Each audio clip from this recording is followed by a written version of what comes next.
Langit ng ano ko. Yun, para siya. Para siya. Ito guys ay ano to? Passion fruit daw to. Pero di ko pa natikman to. Galing tong buhol guys. Ayan. Passion fruit. So, ayan. Tikman natin guys.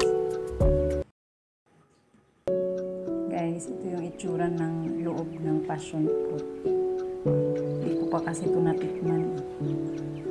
Ayan, yun lang ako nakatikim ng ganito. Kasi nung bata pa ako guys, di pa uso yung passion fruit sa amin.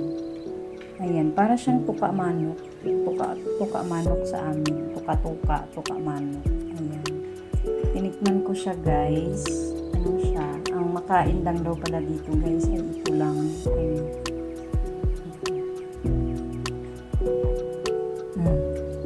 Ayan. Tinikman ko siya guys. Maasim. Maasim siya. Rich in vitamin C siya guys. Ayan, maasim. Ayan. Masarap siya guys. May part siya na maasim. Ayan. May part siya na ayan. So, ayan guys. Ang laman ng ating passion fruit.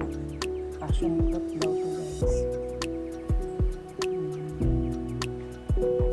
Maano siya? Masarap. Kaso maasim na lang.